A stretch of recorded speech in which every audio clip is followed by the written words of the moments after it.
Welcome to the Gnostic Hub. I am your host, Elizabeth. It is an honor to have you once again in this marvelous journey as we seek answers to the most basic questions that have captivated men throughout history. Our goal is to provide you with the guidance needed in helping you achieve a more holistic lifestyle. Today, we are going to talk about a topic that is of most interest to everyone in this particular path. Today's topic is the chakras. A lot has been said about chakras. You've possibly heard them mentioned in a yoga class. I'm certain that you've heard the new age characters on a TV or a movie talk about someone's chakras being blocked or needing their chakras aligned. Maybe someone even has given you advice that you need to work on a specific chakra if you are not feeling well. But knowing that information does not mean that you know what they are. Rest assured, you are not alone. The history of chakras have only been recently become popular and more well known.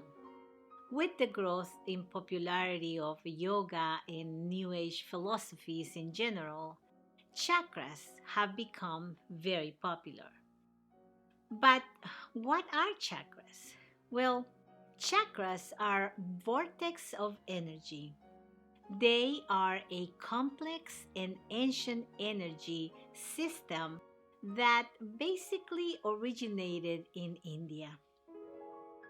They were actually first mentioned in the Vedas, those ancient sacred texts of spiritual knowledge that are dated from 1500 to 1000 BC. So there is a lot one can study about chakras. So, what exactly is that you should know about chakras? The word chakra in Sanskrit means wheel, and it refers to energy points in our body.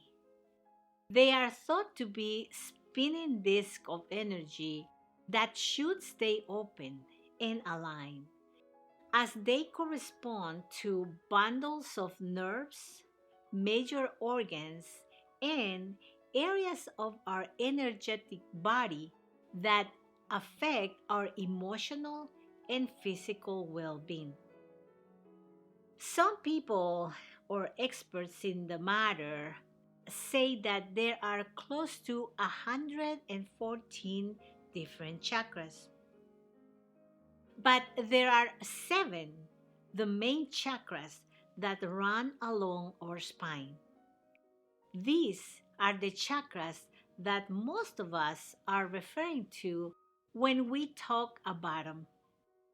Each of these seven main chakras, they each one have a corresponding number, a name, a color, and a specific area of the spine from the sacrum to the crown of the head, and they are related to a specific health focus.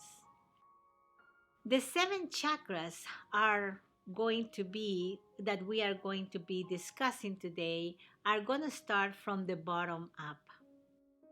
The first one is called the root chakra. The second one, the sacral chakra. Third, the solar plexus chakra. The fourth is the heart chakra. Fifth is the throat chakra. Sixth is the third eye chakra. And the seventh is the crown chakra. We will study the chakras, as I mentioned before, from the bottom up. For we need to understand how energy flows and how the chakras feed from one another. The root chakra, the first chakra we are going to discuss, is also called the Muladhara chakra. and is located at the base of our spine. It provides us with a base or foundation for life, and it helps us feel grounded and able to withstand challenges. Our root chakra is responsible for our sense of security and stability. Makes sense, right? It is the foundation of our spine. A blocked root chakra can manifest on us as physical discomfort, like experiencing issues with arthritis, constipation, bladder issues, or colon problems. Or it can also show up as an emotional insecurity when we feel insecure about finances or our basic needs and well being. When it is in alignment and open, we feel grounded and secure, both physically and emotionally. The sacral chakra, or Svadhisthana, is located just below our belly button. This chakra is responsible for our sexual and creative energy. It is also linked to how we relate to our emotions as well as the emotions of others. Issues with this chakra can be seen via problems with the associated organs like urinary tract infections, lower back pain, impotency. Emotionally, this chakra is connected to our feelings of self worth, or even more specifically, our self worth around pleasure, sexuality, and creativity. The color of this chakra is orange, and we are going to use these colors when we talk later on about what precious stones we can use to help us put these chakras back in alignment.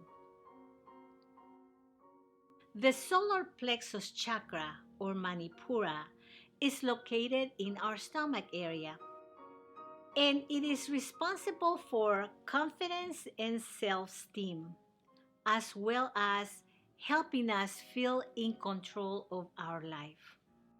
Blockages in the third chakra are often experienced through digestive issues like ulcers, heartburn, eating disorders, indigestion, etc. Is the chakra of our personal power. This means it's related to our self esteem and self confidence. The heart chakra, or Anahata, is located near our heart, in alignment with our spine, in the center of our chest. Well, it comes as no surprise that the heart chakra is all about our ability to love and show compassion towards others.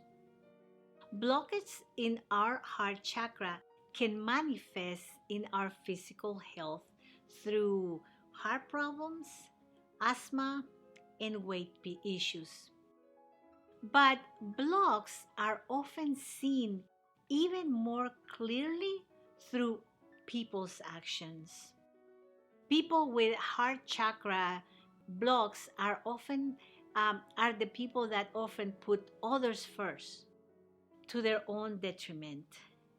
It's the middle of the seven chakras, so it bridges the gap between the upper and the lower chakras, and it also represents our ability to love and connect to others.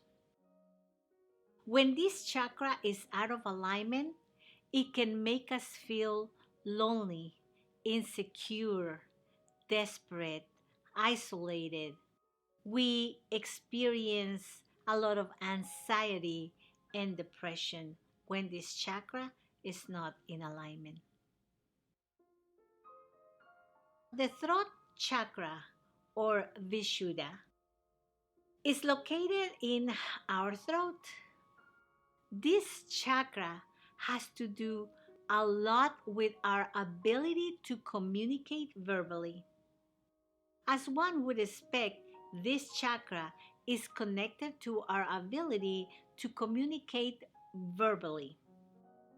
Voice and throat problems, as well as any other problems with everything surrounding this area, such as teeth, gums, mouth, thyroid, can indicate a blockage of this particular chakra or misalignment. It can also be seen through dominating conversations, gossiping, speaking without thinking, or having trouble speaking your mind. When in alignment, on the other hand, you will be able to speak and listen with compassion and feel confident when you speak because you know you are being true to yourself with your words. The third eye chakra, or ajna, is located between our eyes. Well, we can thank this chakra for a strong gut instinct. And that's because the third eye is responsible for our intuition. It is also linked to our imagination. Since this chakra is physically located on the head, blockages of this chakra can manifest as headaches, issues with sight, or even concentration and hearing problems. People who have trouble listening to reality, oh, those kinds of people who seem to know it all, or who are not in touch with their intuition, may also be experiencing a blockage of this chakra. When open, this chakra and in alignment, it's thought that people will follow their intuition and be able to see the big picture. The crown chakra, or Sahasrara, is located at the top of our head, and it represents our spiritual connection to ourselves and others and the universe.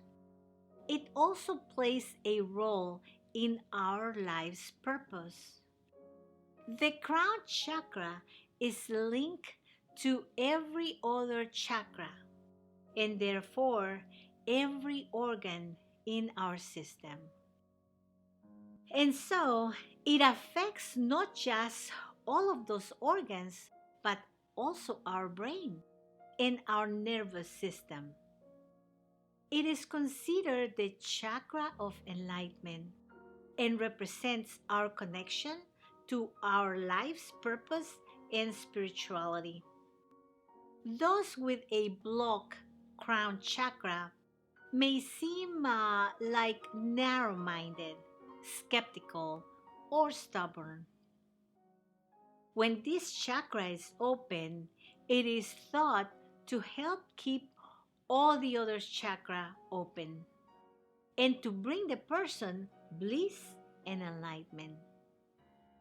Chakras are all energetic centers of the body that correspond as well to feelings.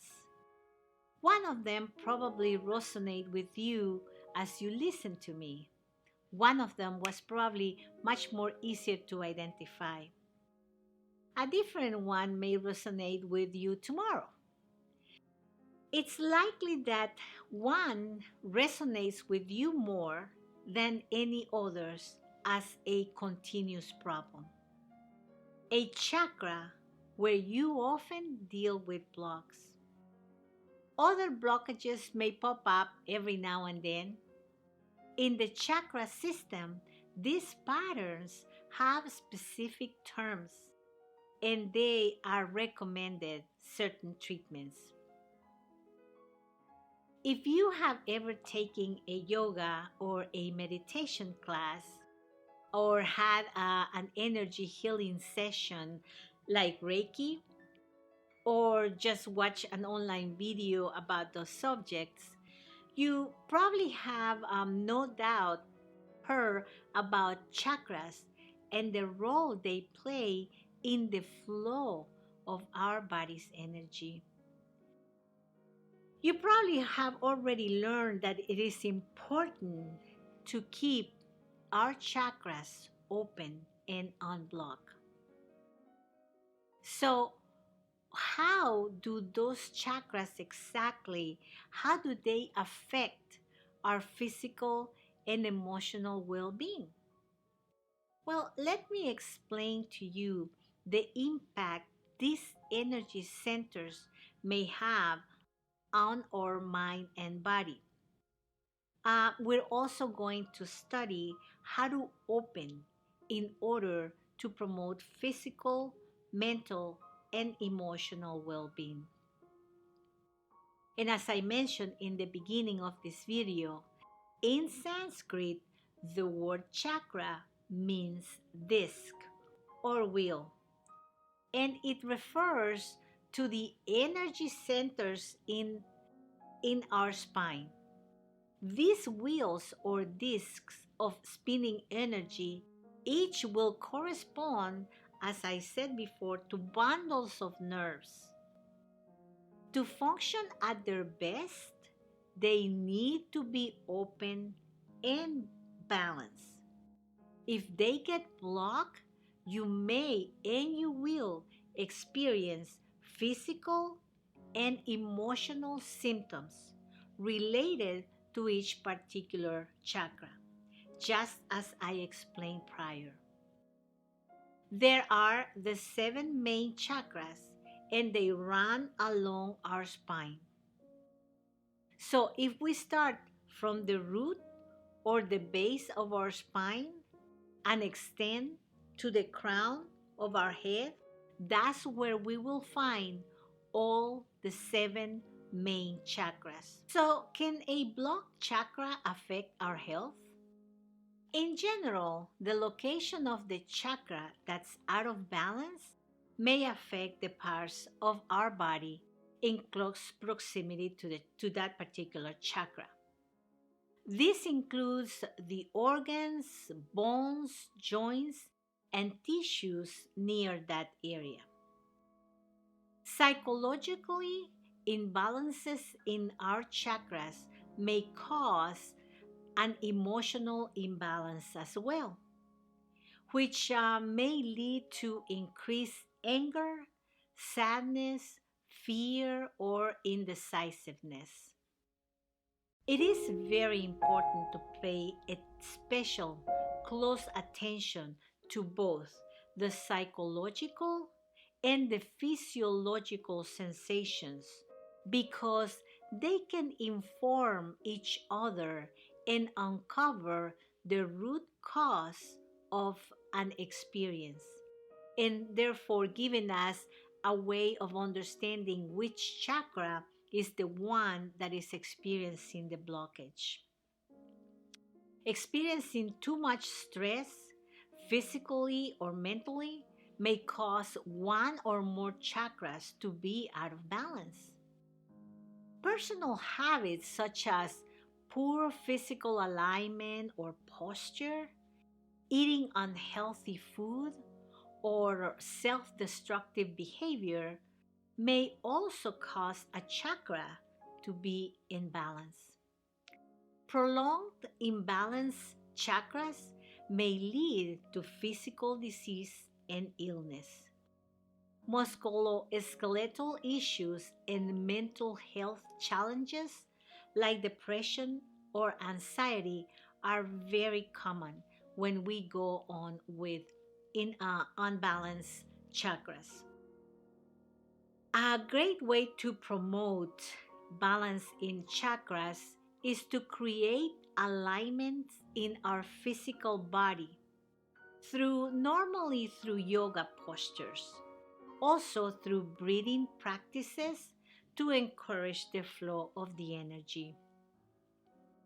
Meditation also helps us in a great deal bring about clarity of mind, and each chakra also uh, can use certain yoga poses that will help us put it in tune or in alignment. We will discuss a few of the yoga poses that you will see in the pictures, which ones you can use to align your chakras. The root chakra or the base chakra reflects our foundation. So the tree pose or any balancing pose like mountain or warrior are great for establishing a stronger relationship with our body's foundation. The sacral chakra is associated with our reproductive area and is responsible for our creative and sensuality. To strengthen our pelvic area where the sacral chakra resides, we can use poses such as the bridge pose or deep hip openers like pigeon pose or lizard pose. These are great for strengthening our sacral chakra. The solar plexus chakra, it's all about our inner fire and resides around our core. Therefore, core strengthening poses such as boat or triangle are great for firing up our abs and creating a more balance in this chakra. Our heart chakra is the integration point between the lower chakras and the higher chakras. It reflects our ability to open ourselves to deeper connections with others. To unblock this chakra, well, I recommend heart openers such as camel pose or wheel, or even humble warrior, which they open our chest and our shoulders and our arms so we can more fully embrace others. The throat chakra. This is the chakra that we utilize. It is our communication center. And according to some studies, plow and fish are great poses to open up our throat chakra.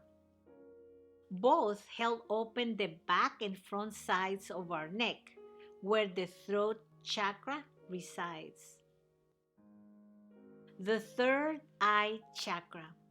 Well, this chakra rules our ability to invite a new reality into our life by dreaming up different possibilities. We can recommend poses that involve getting our upper body intimately connected with our lower body. Poses like forward fold or folded eagle are great to help us balance the third eye chakra. In this pose, our higher self, represented by our upper body, establishes a very close connection with our more rooted parts of our body, our legs, so that we can manifest ourselves into a physical reality. And finally, we have the crown chakra. The crown chakra rules our connection to our higher self, our inner beings. That's why we recommend the poses that, after all, have a balance for our entire body, like Savasana or corpse pose. These poses help strengthen our crown chakra by connecting us with our eternal self or our soul. We are also going to go over some tips on how to utilize semi precious stones in order to balance those chakras when we know that they are out of balance. We will start with the root chakra. For the root chakra, we can utilize a carnelian stone. Place it in the area where the root chakra is located, and we can vocalize, mantralize, or just meditate on that specific area, that specific chakra, as a way to allow it to go back in balance. So this stone will aid us in balancing our chakras back. The next one is the sacral chakra. For the sacral chakra, we are going to utilize this particular stone called citrine. And we will, same practice, we will put it in the area where the sacral chakra is located, and we can just meditate or lay down and just place it on top of the sacral chakra, and just visualize how this wheel starts spinning again by aiding with this particular stone. Next is the plexus area chakra. For the plexus area, we are going to utilize a tiger's eye stone. And tiger's eye can be used, we can use tiger's eye, ideally. Any other stone that has a dark brownish color will be also extremely helpful. The next one is the heart chakra. For the heart chakra, we can utilize one of these two stones. We can utilize jade or aventurine. Either one of those, we can just place them near our heart and meditate, vocalize, chant a mantra, whichever way you want to do it, in order for you to unblock this particular chakra. You can also go back to one of our previous classes and pull from there a mantra that you can use for unblocking this chakra. Next is the throat chakra. And as you can see, I'm actually wearing a lapis lazuli. And lapis is an amazing stone that help us unblock the throat chakra. So the stones, you don't have to actually just wear them or put them on the chakra the minute that you're about to meditate or lay down and just mantralize. You can actually carry them with you all day long, and they will be, assisting in unblocking the chakras, because the energy that is emitted by the stone will help you with unblocking certain chakras. So I'll speak to you in a minute about lapis and how this carrying this particular stone also helps you with your communication. Next is the third eye chakra. Now, for the third eye chakra, I like to utilize a clear quartz. Now, these come in all shapes and sizes. That's a large one, but a more common one would be something about this size. And as I was saying before, all you need to do is put it on your forehead as you go to meditate, and just let it work. You will see that after you have your stone on your eye, on your third eye chakra, and vocalizing, you will experience the stone turning pretty hot. Not to the point that they will burn you, but they can become pretty hot. And finally, we have the crown chakra. Now, for the crown chakra, it is recommended to utilize an amethyst, and they come in all shapes and sizes as well. Now, for the crown chakra, I also sometimes utilize just a rose quartz. It can also be, depending on the size of the quartz that you are able to obtain, you can use also just a plain clear quartz for the crown chakra. Now, I'll give you a couple of tips. First and foremost, if you are able to um, get one of these seven chakra stones to carry around with you, this is very helpful. So try to keep it close to your body. If you're a female, well, you might have a you know area where you can keep it close to you. If you're a male, then put it on the pocket on your shirt, which it's easier to carry close to you. Some people just put it in in their pants pocket. Um, or some make a special bag for them and carry them in their purses. It doesn't matter how far away, as long as you carry it with you. Because if you're gonna carry it in your purse, and your purse is always in the trunk of your car, it's not gonna be very helpful. So ideally, when you're working with stones, they need to be close to your body.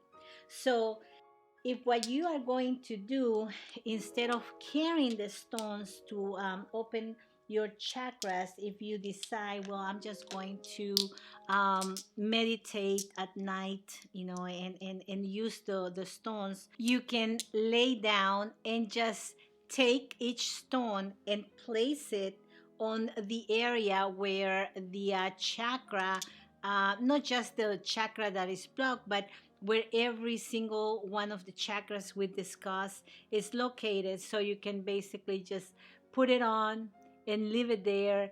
And then, the next one would be your throat chakra right here. Put it on, leave it there. Obviously, I'm not laying down, so they're gonna fall if I try. So, and so on and so forth. Some of the stones that they sell in the market have all kinds of different shapes. Truly, that really doesn't matter. The size of the stone, obviously doesn't matter. But I do feel that the I've noticed that when I use a much more sizable stone, it gets a little harder when you put it in next to the chakra that you're working. I definitely, what's happening is that there's more energy emanated from a larger stone than it would be from a smaller one.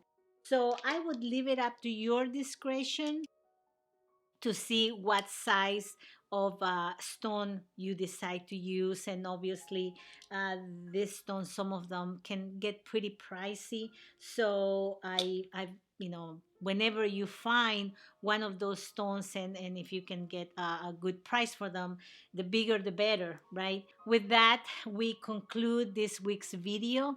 And as always, thank you so much for joining us. All right, then Come back next week when we will be discussing another amazing topic to help you reach that end goal of creating a more holistic lifestyle. Please do not forget to like this video and subscribe to Gnostic Hub for weekly video updates. So let it be written, so let it be done. See you all on the next video.